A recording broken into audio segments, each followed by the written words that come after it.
Hello guys, তোমাদের সকলকে স্বাগত জানাই আমাদের YouTube channel dreams of success সফলতার স্বপ্নে তোমাদের সকলকে স্বাগত জানাই। তো বন্ধুরা, আজকের এই ভিডিওটির মাধ্যমে আমরা আলোচনা করব গুরুত্বপূর্ণ কিছু জেনারেল নলেজের প্রশ্নোত্তর নিয়ে, যেগুলো তোমাদের আপকামিং ডাব্লিউবিপি কনস্টেবল তার সাথে কেপি কনস্টেবল এই সমস্ত পরীক্ষার জন্য বিশেষভাবে গুরুত্বপূর্ণ। তাই তোমরা প্রত্যেকটা প্রশ্ন নিজেরা প্রথমে উত্তর দেওয়ার চেষ্টা করবে এবং পরবর্তীতে আমার সাথে মিলিয়ে নেবে। তো চলো আর বেশি কথা না বাড়িয়ে শুরু করা যাক আজকের ভিডিওটি। তো এখানে প্রথম কোশ্চেন দেখতেছ, আলোর কোয়ান্টাম তত্ত্বের প্রবর্তককে। আলোর কোয়ান্টাম তত্ত্বের প্রবর্তককে। তো এখানে আমাদের সঠিক উত্তরটি কী হবে? তাহলে সঠিক উত্তরটি হবে অপশন এ, ম্যাক্স প্ল্যাঙ্ক হচ্ছে আমাদের আলোর কোয়ান্টাম তত্ত্বের প্রবর্তক। চলো নেক্সট 2 নম্বর প্রশ্ন দেখো, নংক্রেম কোন রাজ্যের প্রচলিত নৃত্য? নংক্রেম কোন রাজ্যের প্রচলিত নৃত্য? তো এখানে আমাদের সঠিক উত্তরটি হয়ে যাবে অপশন বি, মেঘালয়া। নেক্সট 3 নম্বর প্রশ্ন আমরা দেখব, তিলাই বাঁধ কোন নদীর ওপর অবস্থিত? তিলাই বাঁধটি কোন নদীর ওপর অবস্থিত?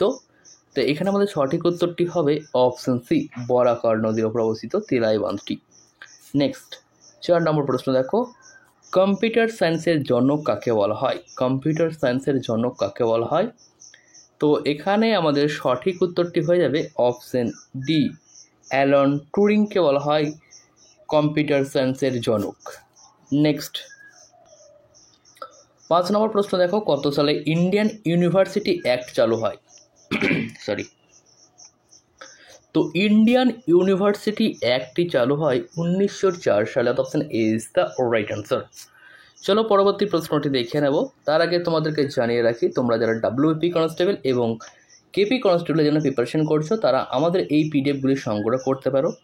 প্রথম পিডিএফ দেখো, ডাব্লিউপি কনস্টেবলের জন্য 2024 সাল স্পেশালিস্ট তোমার যে নতুন সিলেবাস ভিত্তিক পরীক্ষা হবে, একটি মাত্র পরীক্ষা হবে। সেই পরীক্ষার জন্য 55টি মডেল সেট, যেখানে তোমরা পাচ্ছ 85 নম্বরে 16টি ফুল প্র্যাকটিস সেট এবং প্রতিটি সাবজেক্ট স্পেশাল 10টি করে প্র্যাকটিস সেট এবং প্রিভিয়াস ইয়ারের কোশ্চেন অ্যান্সার রয়েছে এই পিডিএফটির মধ্যে। তো এই পিডিএফটির মূল্য রাখা হয়েছে মাত্র 80 টাকা। মাত্র 80 টাকার বিনিময়ে তোমরা এই পিডিএফটি সংগ্রহ করতে পারো। এবং অপরটি দেখো, আমাদের কলকাতা পুলিশ কনস্টেবল প্রিলিমস পরীক্ষার জন্য একটি প্র্যাকটিস সেট, যেখানে 32টি মডেল সেট দিয়ে এই প্র্যাকটিস সেট তৈরি করা হয়েছে এবং সাথে বিগত বছরের প্রশ্ন উত্তর রয়েছে এবং 1000+ গুরুত্বপূর্ণ অনলাইনের জিকে দেওয়া রয়েছে। তো এই পিডিএফটি তোমরা পাচ্ছ মাত্র 50 টাকার বিনিময়ে। মাত্র 50 টাকার বিনিময়ে এই পিডিএফটি তোমরা পেয়ে যাচ্ছ। এবং অপরটি হয়েছে দেখো ডাব্লিউপি অ্যান্ড কেপি স্ক্যানার। আমাদের ডাব্লিউপি অ্যান্ড কেপি স্ক্যানার পিডিএফটির মধ্যে রয়েছে 2011 থেকে 2024 পর্যন্ত ডাব্লিউভি এবং কেপি যে সমস্ত পরীক্ষাগুলো নিয়েছিল, সেই সমস্ত পরীক্ষার প্রশ্ন উত্তর তোমরা এখানে পেয়ে যাচ্ছ মাত্র 80 টাকার বিনিময়ে। তো এখানে তোমরা ডাব্লিউপি শুধু কনস্টেবল নয়, এর সাথে এসআই আরও অন্যান্য যে পরীক্ষাগুলো হয়, ডাব্লিউবি, এনভিএফই, এই যে পরীক্ষাগুলো হয়, সেই সমস্ত পরীক্ষা কিন্তু এখানে প্রশ্ন উত্তর রয়েছে। তার সাথে কলকাতা পুলিশ সার্জেন্ট, এই সমস্ত কিন্তু পরীক্ষার প্রশ্ন উত্তর সলভ করা রয়েছে। তো তোমরা কিন্তু এই পিডিএফটাও নিতে পারো। তো এই পিডিএফটার মূল্য রয়েছে মাত্র 80 টাকা। তো যেটা তোমার খুশি সেটা তুমি কিন্তু ডেসক্রিপশন বক্স থেকে বাই করতে পারো। যদি কেউ তোমরা এই সব পিডিএফগুলো একসাথে নিতে চাও, সেক্ষেত্রে তোমাদের প্রাইস পড়বে মাত্র 200 টাকা। মাত্র 200 টাকার বিনিময়ে তোমরা এই সমস্ত পিডিএফগুলো তোমরা নিতে পারবে। তার জন্য তোমাদের যেটা করতে হবে সেটা হচ্ছে, এই যে নম্বরটি দেখতেছো 9144697664, এই নম্বরে তোমরা হোয়াটসঅ্যাপ করে নেবে। এখান থেকে তোমরা 200 টাকা পেমেন্ট করে এই 3টি পিডিএফ তোমরা একসাথে পেয়ে যাবে। তো এর থেকে কমে তোমরা কোথাও পিডিএফ পাবে না। যদি তোমাদের ইচ্ছা হয় তো অবশ্যই তোমরা বাই করতে পারো 9144697664 এই নম্বরে কন্ট্যাক্ট করে। এখানে কিন্তু ফোন করার প্রয়োজন নেই, তোমরা জাস্ট হোয়াটসঅ্যাপ করবে। হোয়াটসঅ্যাপের লিঙ্কও দেখো ডাইরেক্ট ডেসক্রিপশন বক্সে দেওয়া রয়েছে, সেখানে লিঙ্কে ক্লিক করো, ডাইরেক্ট তোমরা হোয়াটসঅ্যাপে পৌঁছে যাবে, সেখানে তোমরা কথা বলে নিতে পারবে। তো চলো এবার পরবর্তী প্রশ্নটি আমরা দেখে নেব। পরবর্তী প্রশ্ন এখানে দেখতে, সকল উত্তর পথনাথ উপাধি কে পান? সকল উত্তর পথনাথ উপাধি কে পান? তো এই উপাধিটি মনে রাখবে হর্ষবর্ধন নিয়েছিল। Option A is the right answer. চলো নেক্সট প্রশ্নটা আমরা দেখে নেব। নেক্সট প্রশ্ন এখানে দেখতে, জিয়াউদ্দিন বার্নি কার সভাকবি ছিলেন? জিয়াউদ্দিন বার্নি কার সভাকবি ছিলেন? তো এখানে আমাদের সঠিক উত্তরটি হয়ে যাবে অপশন সি, ফিরোজ শাহ তুগলকের সভাকবি ছিলেন জিয়াউদ্দিন বার্নি। নেক্সট 8 নম্বর প্রশ্ন দেখো, ভারতীয় জাতীয়বাদী সমাজ কত সালে প্রতিষ্ঠিত হয়? ভারতীয় জাতীয়বাদী সমাজ কত সালে প্রতিষ্ঠিত হয়? এখানে সঠিক উত্তরটি হবে 1883 খ্রিস্টাব্দে ভারতের জাতীয়বাদী সমাজ গঠিত হয়। চলো নেক্সট 9 নম্বর প্রশ্ন দেখো, ভারতের জাতীয়বাদী সমাজ কে প্রতিষ্ঠা করেন? তো এখানে আমাদের সঠিক উত্তরটি হবে অপশন বি, শিশির চন্দ্র বসু 1883 খ্রিস্টাব্দে ভারতের জাতীয়বাদী সমাজ গড়ে তুলেছিলেন। নেক্সট 10 নম্বর প্রশ্ন দেখো, নিম্নলিখিত মধ্যে কে ফার্সিদের সাথে যুক্ত ছিলেন? নিম্নলিখিত মধ্যে কে ফার্সিদের সাথে যুক্ত ছিল? এখানে সঠিক উত্তরটি হবে অপশন ডি, আমাদের সঠিক উত্তর হবে টিপু সুলতান। এখানে আমাদের সঠিক উত্তরটি হয়ে যাবে, অর্থাৎ D is the right answer. Next 11 নম্বর প্রশ্ন দেখো, পশ্চিমবঙ্গের বৃহত্তম আর্সেনিক শোধনাগার প্ল্যান্টটি এখানে অবস্থিত। তো পশ্চিমবঙ্গের বৃহত্তম আর্সেনিক শোধনাগার প্ল্যান্টটি অবস্থিত আমাদের কলকাতাতে, option B is the right answer. চলো নেক্সট 12 নম্বর প্রশ্ন দেখো, কে খালসা প্রথা প্রবর্তন করেছিল বা খালসা কে প্রবর্তন করেন? তো খালসা এটি প্রবর্তন করেছিল অপশন সি, গুরু গোবিন্দ সিং খালসা ব্যবস্থা প্রবর্তন করেছিল। নেক্সট 13 নম্বর প্রশ্ন দেখো, শব্দের বেগ সবচেয়ে বেশি কোথায়? তো শব্দের বেগ সব থেকে বেশি হয় কঠিন মাধ্যমে, এটা মনে রাখবে, এবং শূন্য মাধ্যমে শব্দ কিন্তু যেতে পারে না। ঠিক আছে, চলো নেক্সট, লোহিত রক্তকণিকার আয়ুষ্কাল কতদিন? লোহিত রক্তকণিকা আয়ুষ্কাল কতদিন? তো লোহিত রক্তকণিকার আয়ু হচ্ছে 120 দিন। Option B is the right answer. Next 15 number প্রশ্ন দেখো, I do what I do বইটির লেখককে? I do what I do বইটির লেখককে? তো এখানে সঠিক উত্তরটি হয়ে যাবে আমাদের অপশন বি, রঘুরামজি রাজন এই বইটি রচনা করেছে। নেক্সট 16 নম্বর প্রশ্ন দেখো, পেশি ক্লান্তির জন্য দায়ী কোনটি? তো পেশি ক্লান্তির জন্য দায়ী হয়েছে lactic acid. Option C is the right answer. Lactic acid হচ্ছে পেশি ক্লান্তির জন্য দায়ী। নেক্সট 17 নম্বর প্রশ্ন দেখো, খাদ্য ও কৃষি সংস্থা সম্মিলিত জাতিপুঞ্জ প্রতি বছর 5ই ডিসেম্বরকে কি বিশেষ দিন হিসেবে পালন করে? অর্থাৎ 5ই ডিসেম্বর এই দিনটি কোন দিবস হিসেবে পালন করে জাতিপুঞ্জ? তো সম্মিলিত জাতিপুঞ্জ 5ই ডিসেম্বর এই দিনটিকে ঘোষণা করেছে বিশ্ব ভূমি দিবস হিসেবে। Option A is the right answer. Next 18 নম্বর প্রশ্ন দেখো, 1942 সালে ভারত ছাড়ো আন্দোলনের ব্যাখ্যা করেন কে? এই বলেন যে by far the most serious revolution since 1857। তো এই কথাটি কে বলেছিল? তো এটি বলেছিল আমাদের option A, viceroy Lord Linlithgow. Next, Murshidabad জেলাকে দুভাগে ভাগ করেছে। তো মুর্শিদাবাদ জেলাকে 2 ভাগে ভাগ করেছে ভাগীরথী নদী। Option C is the right answer. Next 20 number প্রশ্ন দেখো, সিকিম কবে ভারতের ফুলফিলড রাজ্য হিসেবে ঘোষিত হয়? তো এখানে আমাদের সঠিক উত্তরটি হবে সিকিম ভারতের ফুলফিলড রাজ্য হিসেবে ঘোষিত হয় 1975 খ্রিস্টাব্দে। নেক্সট, স্বাধীনতার সময়কালে জাতীয় কংগ্রেসের সভাপতি ছিলেন কে? স্বাধীনতার সময়কালে জাতীয় কংগ্রেসের সভাপতি ছিলেন জে.বি. কৃপালিনী। এটা মনে রাখবে, খুব গুরুত্বপূর্ণ একটা প্রশ্ন। নেক্সট, মানুষের দুধ দাঁতের সংখ্যা কতগুলি? মানুষের দুধ দাঁতের সংখ্যা কত?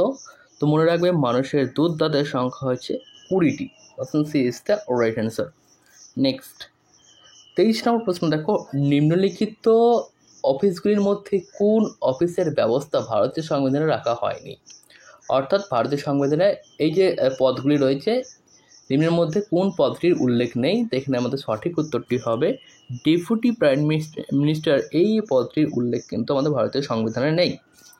নেক্সট 24 নম্বর প্রশ্ন দেখো, কংগ্রেসকে অনুবীক্ষণিক সংখ্যালঘিষ্ঠ বলে কে সমালোচনা করেছিল? কংগ্রেসকে অনুবীক্ষণিক সংখ্যালঘিষ্ঠ বলে কে সমালোচনা করেছিল? এখানে সঠিক উত্তরটি হবে option B, Lord Dufferin. Option B is the right answer. Next 25 number প্রশ্ন দেখো, 100 ml বিশুদ্ধ রক্ত কত পরিমাণ অক্সিজেন বহন করতে পারে? 100 ml বিশুদ্ধ রক্তে কত পরিমাণ অক্সিজেন বহন করতে পারে? এখানে সঠিক উত্তরটি হবে অপশন সি, 20 ml। নেক্সট, কোন নদী উপত্যকা কফি চাষের জন্য বিখ্যাত? কোন নদী উপত্যকা কফি চাষের জন্য বিখ্যাত? তো এখানে সঠিক উত্তরটি হবে অপশন ডি, কাবেরী নদী উপত্যকা কফি চাষের জন্য বিখ্যাত। নেক্সট, কিসের উপস্থিতিতে দেহের ভিতরে রক্ত জমাট বাঁধে না? কিসের উপস্থিতিতে দেহের ভিতরে রক্ত জমাট বাঁধে না? তো এখানে সঠিক উত্তরটি হবে অপশন এ, হেপারিনের জন্য। নেক্সট শ্রেণীবিন্যাসের জনক কাকে বলা হয়? শ্রেণীবিন্যাসের জনক কাকে বলা হয়? ভীষণ গুরুত্বপূর্ণ একটি প্রশ্ন। তাহলে সঠিক উত্তরটি হবে কার্লোস লিনিয়াসকে বলা হয় শ্রেণীবিন্যাসের জনক। নেক্সট 29 নম্বর প্রশ্ন দেখো, কোন নদীর ওপর পং বাঁধটি গড়ে উঠেছে? পং বাঁধটি গড়ে উঠেছে কোন নদীর ওপর? তাহলে সঠিক উত্তরটি হবে অপশন সি, বিপাশা নদীর ওপর। নেক্সট 30 নম্বর প্রশ্ন দেখো, মালক্কা প্রণালী কোন দুটি দেশের মধ্যে অবস্থিত? তো মালক্কা প্রণালী অবস্থিত সুমাত্রা ও মালয়েশিয়া, এই দুটি দেশের মধ্যে। Option D is the right answer. Next, বিশ্ব পর্যটন দিবস কবে পালিত হয়? বিশ্ব পর্যটন দিবস পালিত হয় প্রতি বছর 27শে সেপ্টেম্বর, এই দিনটি। Option C is the right answer. Next, যুদ্ধক্ষেত্রে রুমি কৌশল ব্যবহার করেছিলেন কে? তো যুদ্ধক্ষেত্রে রুমি কৌশল প্রথম ব্যবহার করা হচ্ছে আমাদের option A, Babur. Option A is the right answer. Next 33 number প্রশ্ন দেখো, লক্ষণ সেন কোন ধর্মের বিশ্বাসী ছিলেন? তো লক্ষণ সেন বিশ্বাসী ছিল বৈষ্ণব ধর্মের। Option B is the right answer. Next, Kolkata Hindu college প্রতিষ্ঠিত হয় কবে? তো কলকাতা হিন্দু কলেজ প্রতিষ্ঠিত হয়, মনে রাখবে, 1817 খ্রিস্টাব্দে কলকাতা হিন্দু কলেজ প্রতিষ্ঠিত হয়। নেক্সট 35 নম্বর প্রশ্ন দেখো, রাজ্য কোন জিনিসের ওপর সেলস ট্যাক্স বসাতে পারে না? তো রাজ্য সেলস ট্যাক্স বসাতে পারে না উপরের কোন জিনিসগুলোর ওপরেই কিন্তু বসাতে পারে না। Option D is the right answer. Next, Shri Chaitanyadev কত খ্রিস্টাব্দে জন্মগ্রহণ করেন? শ্রী চৈতন্যদেব কত খ্রিস্টাব্দে জন্মগ্রহণ করেন? তো এখানে সঠিক উত্তরটি হবে অপশন ডি, 1486 খ্রিস্টাব্দে শ্রী চৈতন্যদেব জন্মগ্রহণ করেন। নেক্সট, গীতা রহস্যের লেখককে? গীতা রহস্যের লেখককে, ভীষণ গুরুত্বপূর্ণ একটি প্রশ্ন। তো গীতা রহস্য লিখেছেন বাল গঙ্গাধর তিলক। নেক্সট, ভারতের প্রথম আইনমন্ত্রী ছিল কে? ভারতের প্রথম আইনমন্ত্রী ছিল ডক্টর বি আর আম্বেদকর। ডক্টর বি আর আম্বেদকর ছিল ভারতের প্রথম আইনমন্ত্রী। নেক্সট, একজন মহিলা তার এক্স ক্রোমোজোম পান কার কাছ থেকে? তো একজন মহিলা তার এক্স ক্রোমোজোম পায় পিতা ও মাতা উভয়ের কাছ থেকে। Option C is the right answer. Next 40 number প্রশ্ন দেখো, লাইম ওয়াটারে রয়েছে calcium hydroxide. Option B is the right answer. Calcium hydroxide রয়েছে লাইম ওয়াটারে। নেক্সট, আলু হলো মৃদগত কিসের উদাহরণ? তো আলু হচ্ছে মৃদগত কাণ্ডের উদাহরণ। Option A is the right answer. Next 42 নম্বর প্রশ্ন দেখো, ইসলামাবাদের আগে পাকিস্তানের রাজধানী কোথায় ছিল? তো ইসলামাবাদের আগে পাকিস্তানের রাজধানী ছিল Rawalpindi. Option B is the right answer. Next, Mohiniyattam নাচটি কোন ভগবানকে উৎসর্গ করা হয়? তো মোহিনীআট্টম এই নাচটি মূলত কেরালা এদিকে দেখা যায়। তো এখানে আমাদের সঠিক উত্তরটি হবে মোহিনীআট্টম এই নাচটি বিষ্ণুর উদ্দেশ্যে, অর্থাৎ ভগবান বিষ্ণুর উদ্দেশ্যে উৎসর্গ করা হয় এই মোহিনীআট্টম নাচটিকে। নেক্সট 44 নম্বর প্রশ্ন দেখো, সৌরজগতের উচ্চতম পর্বত কোনটি? সৌরজগতের উচ্চতম পর্বত কোনটি? তো এখানে আমাদের সঠিক উত্তরটি হবে অলিম্পাস মানস হচ্ছে সৌরজগতের উচ্চতম পর্বত। ভীষণ গুরুত্বপূর্ণ একটি প্রশ্ন। তো চলো আজকে তোমাদের শেষ প্রশ্ন, যেটা তোমাদের আজকে হোমওয়ার্ক থাকছে, সেই কোশ্চেনে তোমরা দেখে নাও। তো ঔরঙ্গজেব কোন হিন্দু মন্দিরটি নির্মাণের জন্য জমি দান করেছিল? এটা তোমাদের আজকের হোমওয়ার্ক থাকলো। তোমরা সকলে এই কোশ্চেনের অ্যান্সারটা কমেন্ট বক্সে কমেন্ট করে জানিও। এবং এই যে 45টা কোশ্চেন আমরা করলাম, সেই 45টা কোশ্চেনে কতগুলি তোমার সঠিক হলো, কতগুলি ভুল হলো, অর্থাৎ তোমার মার্ক কত হলো, সেটা কিন্তু অবশ্যই কমেন্ট বক্সে কমেন্ট করে জানিও। ভিডিওটি কেমন লাগলো সেটাও কিন্তু কমেন্ট বক্সে জানাতে ভুলো না। তো চলো দেখা হবে নেক্সট ভিডিওতে। তখন ভালো থেকো, সুস্থ থেকো। Thanks for watching. এবং যারা পিডিএফ নিতে চাও অবশ্যই তোমরা কিন্তু হোয়াটসঅ্যাপে কানেক্ট করে নেবে। তো ধন্যবাদ ভিডিওটা দেখার জন্য।